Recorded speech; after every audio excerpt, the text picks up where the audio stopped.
Good morning everyone, कैसे हैं आप सब। मैं नाम राहुल कुमार और आप सभी को आपके अपने यूट्यूब चैनल सिम्बायोसिस क्लासेस में स्वागत है। स्टूडेंट्स, आज का बच्चों ये वीडियो रिलेटेड है मेंडलीव पीरियोडिक टेबल और आज के इस वीडियो में हम देखने वाले हैं मेंडलीव की सबसे पुरानी पीरियोडिक टेबल।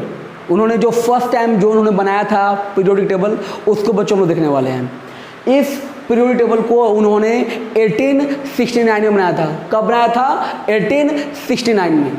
और बच्चों इस ग्रुप के अंदर में, इस टेबल के अंदर में उन्होंने किस प्रकार से एलिमेंट को अरेंज करा है, किस बेसिस पे किया है, हम इन सब चीज़ों को बहुत ही बारीकी से और बहुत ही डिटेल में देखने वाले हैं। बच्चों ये सब क्वेश्चन एग्जाम में पूछता है कि मेंडलीव साहब का सबसे पुराना जो पीरियोडिक टेबल था उसमें नंबर ऑफ ग्रुप कितने थे, नंबर ऑफ पीरियड कितने थे, ये पूछा जाता है, तो ध्यान देंगे।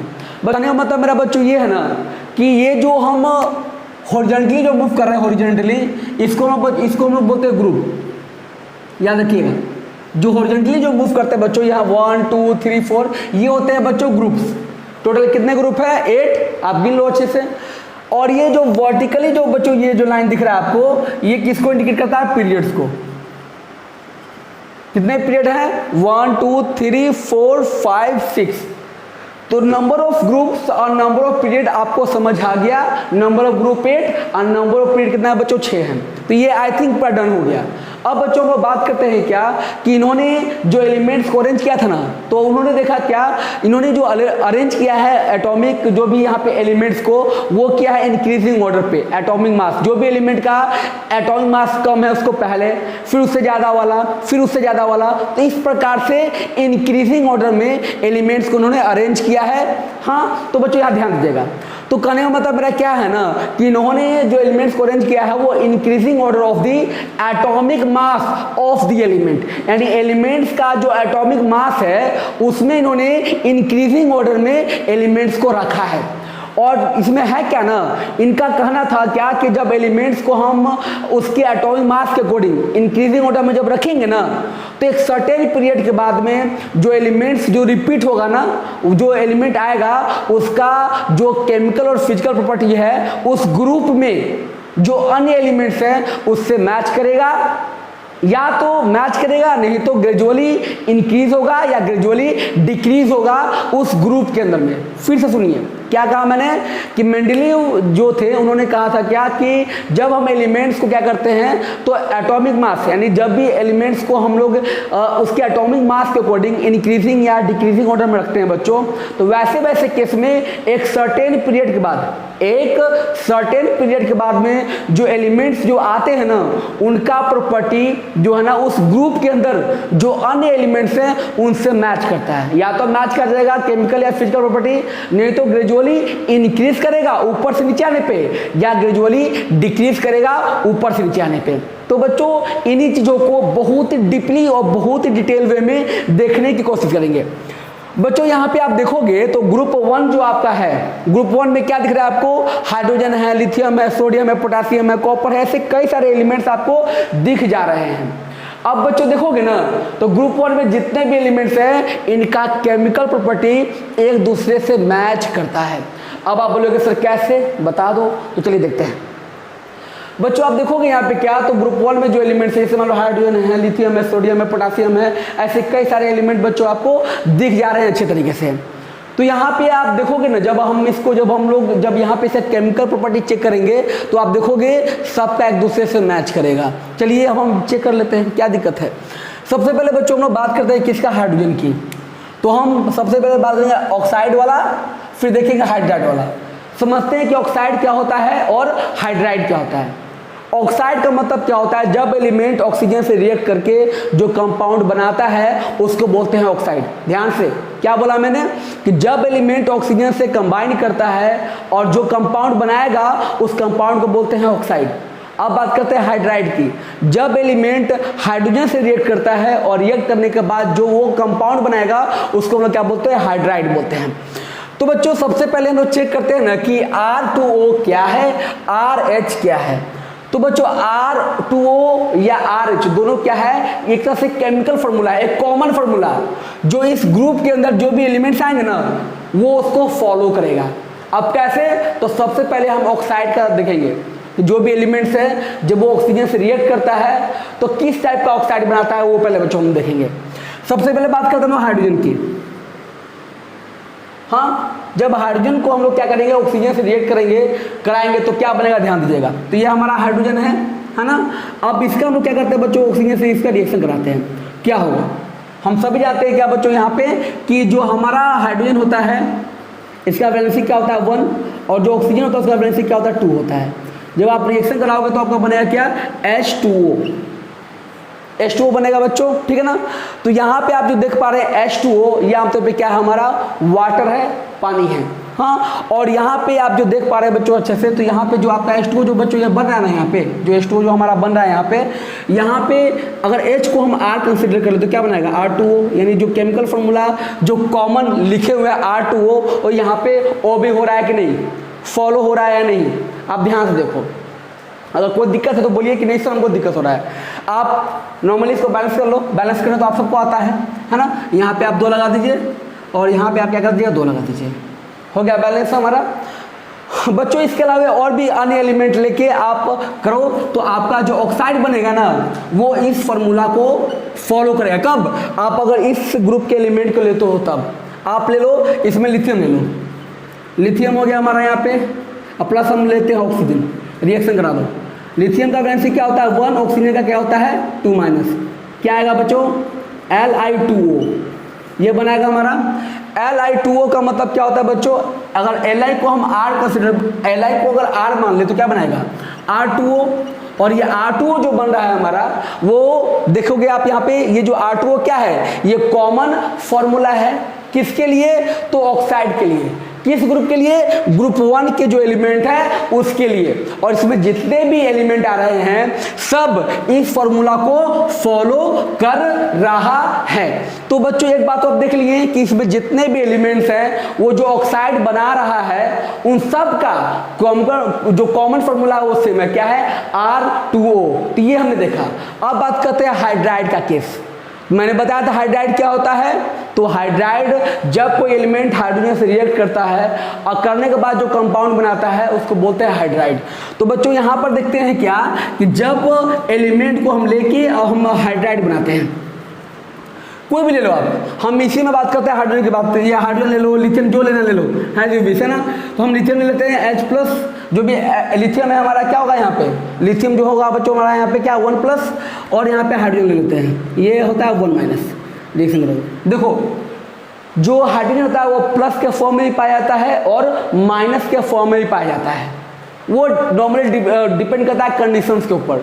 अगर हाइड्रोजन पे एक भी इलेक्ट्रॉन नहीं है, जो इलेक्ट्रॉन है वो भी कोई दूसरा एलिमेंट है उसको ले लेता है। जब आमतौर पे जब कंपाउंड्स जब टूटते हैं ना या मॉलिक्यूल जब टूटता है तो जिस एलिमेंट का इलेक्ट्रोनेगेटिविटी ज़्यादा होता है ना वो क्या करता है, दूसरे अपने से कमजोर एलिमेंट का भी इलेक्ट्रॉन क्या करता है, वो खींच लेता है। वो नॉर्मली इसको हम बोलते हैं इलेक्ट्रोनेगेटिविटी बोलते हैं, जो आप आगे पढ़ोगे।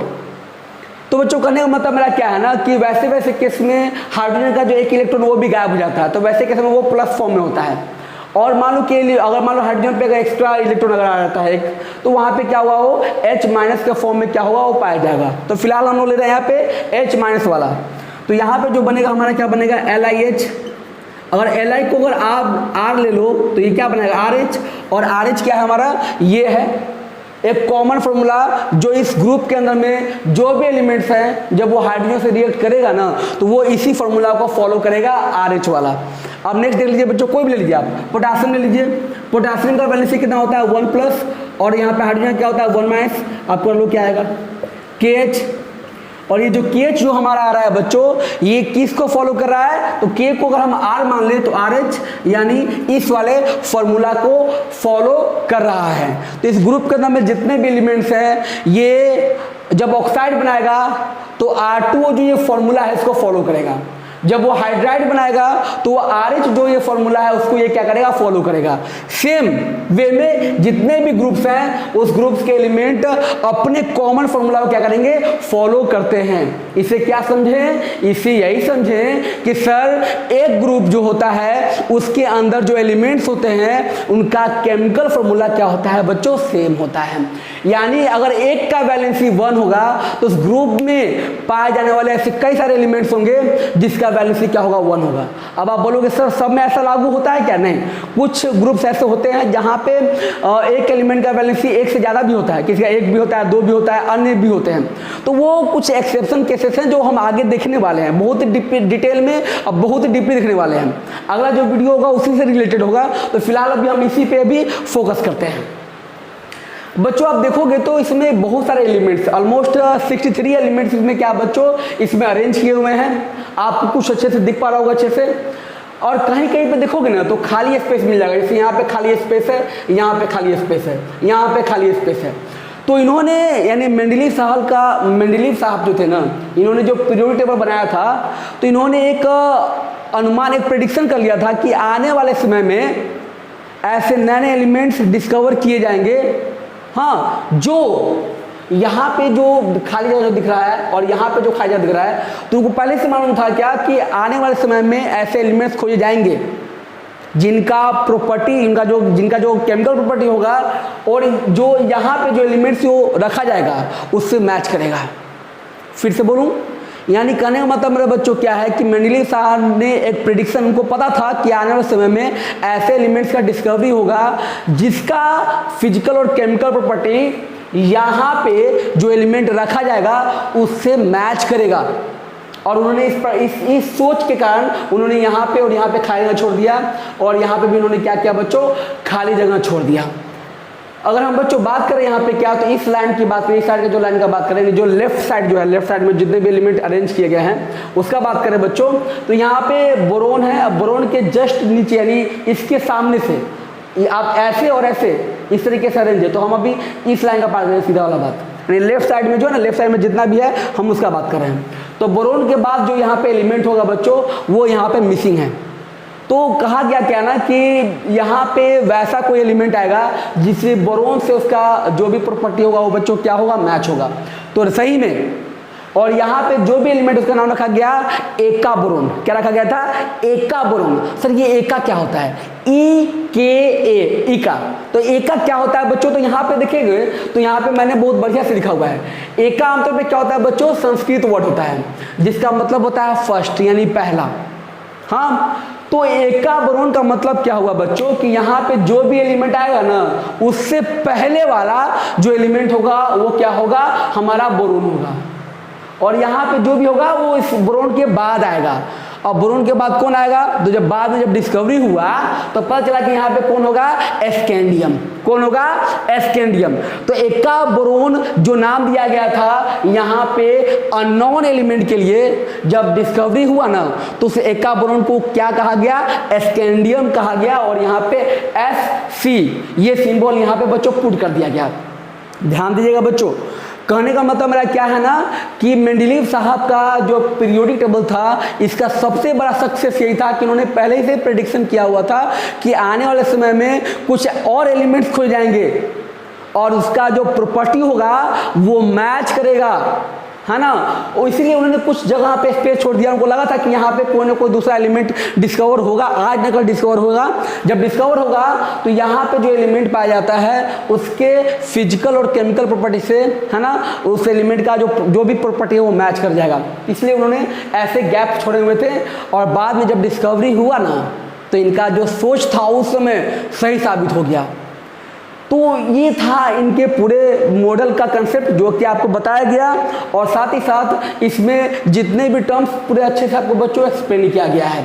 आई थिंक यहाँ पे कोई दिक्कत आपको नहीं होना चाहिए।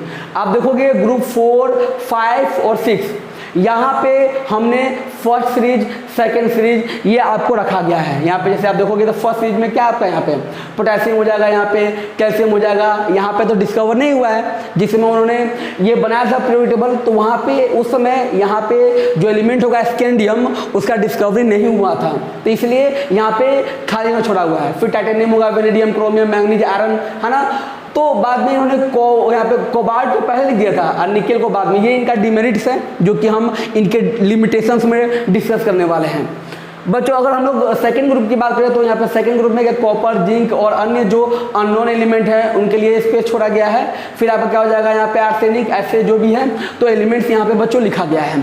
तो इन्होंने क्या किया था ना, ग्रुप 4, 5, 6 से इन्होंने फर्स्ट सीरीज, सेकंड सीरीज ऐसे करके इन्होंने बनाया था। और फर्स्ट सीरीज, सेकंड सीरीज में क्या था ना कि इन्होंने ये एक तरह से था कि इनको दिखाना था कि फर्स्ट सीरीज में जो भी एलिमेंट होंगे, जो भी इस साइड में है, लेफ्ट साइड में जो भी है लाइन से सटा हुआ, ये फर्स्ट सीरीज में एलिमेंट है, और जो राइट साइड में जो लाइन से सटा हुआ है उसको सेकंड सीरीज में रखा गया था। तो ये तरीका था इनका टेबल बनाने का। तो ये बच्चों हम लोगों ने देखा और इसको अच्छे से समझा। बच्चों मैंने समझा दिया एका का मतलब क्या होता है। हाँ, एका बोरोन क्या होता है? तो एका बोरोन आमतौर पे अननोन एलिमेंट का नाम था, यानी यहाँ पे जो एलिमेंट जो उस समय डिस्कवरी नहीं हुआ था तो उन्होंने यहाँ पे खाली जगह छोड़ दिया।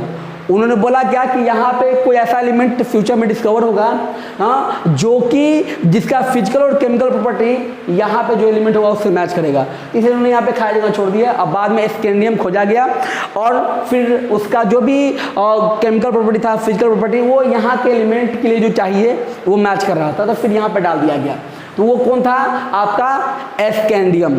तो एका बोरोन जो पहले नाम था अननोन एलिमेंट का, तो बाद में उसका नाम जब एलिमेंट खोज लिया गया तो उसका नाम क्या पड़ा? स्कैंडियम, जो कि आप देख पा रहे हो यहाँ पे साफ साफ लिखा हुआ है।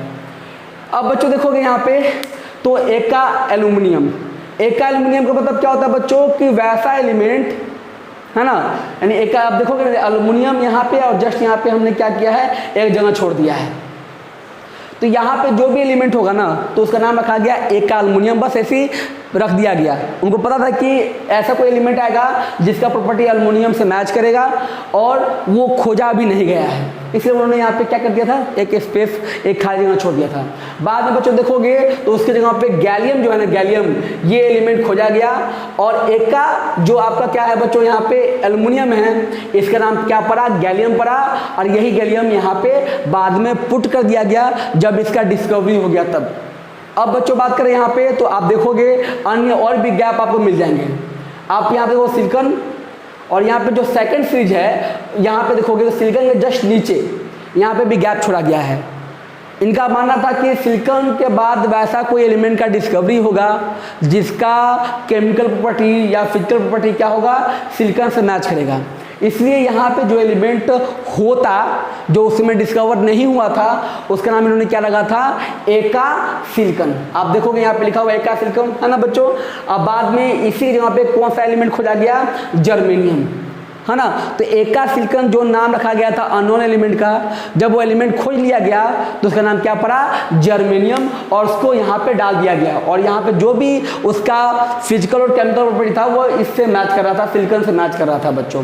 तो इस प्रकार से पूरा कंसेप्ट है इनके पीरियोडिक टेबल का। आई थिंक बच्चों इसको अच्छे से आपको समझ आया होगा। अब हम बात करेंगे इसका मेरिट का, यानी मेंडेलीव जो पीरियोडिक टेबल है इसका मेरिट क्या है, फिर देखेंगे डिमेरिट, वो सब देखने वाले हैं। चलिए बच्चों अब हम स्टार्ट करते हैं पीरियोडिक टेबल का, मॉडर्न मेंडेलीव पीरियोडिक टेबल का मेरिट्स। पहले मेरिट्स उसके बाद में डिमेरिट्स।